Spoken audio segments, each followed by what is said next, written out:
yoki hovli quraman desangiz, lokatsiya yoqsa, uyi joylashuv yoqmayapti, joylashuv yoqsa, lokatsiya yoqmayapti. Sizga lokatsiyasi ham, joylashuv ham yoqadigan ugloviga chiqib bitta hovlini ko'rsataman, ko'rib turing, qiziq bo'ladi.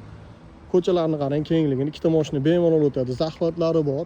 Joyini tushuntiradigan bo'lsam, Nurafshon ko'cha Shedevr Garden restoranidan 150 metr kirganimizda mana shu uglovoydagi joyimiz sotilyapti. 13 metr fasad, bunaqasiga 19 metr ekan. Bu yoqdan mashina kiradi va u yog'iga o'tganimizda burchadan kalitgan qilib qo'yishdi. Qurilishlari zo'r. Xohlasangiz kirib yashasangiz bo'ladi, xohlasangiz buzib tashlang, boshqatdan qursangiz ham bo'ladi. Qani, ko'cha tupik, uglovoyga tushgan. Bitta kalitkadan kirsa bo'ladigan joyi, hozir kalitkadan kirib uyga ko'rsatamiz. O'zi ham zo'r variant, ulgurib qoling. Kirganimizda graylarni uchgan, zal spalni, bu yerda bitta detski bor ekan.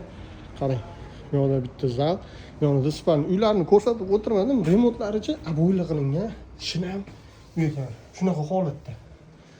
Hamma xonalar remont qilingan, bu yerda mashina qo'ysangiz bo'ladi. Podolga xod bor ekan. Eng zo'rini aytaymi bu yerda. Eng zo'r narsasi narxida 150 ming deyilyapti. Kelishadigan joyi bor. Ulgurib qolinglar, aloqaga chiqinglar, tez orada baraka qilamiz.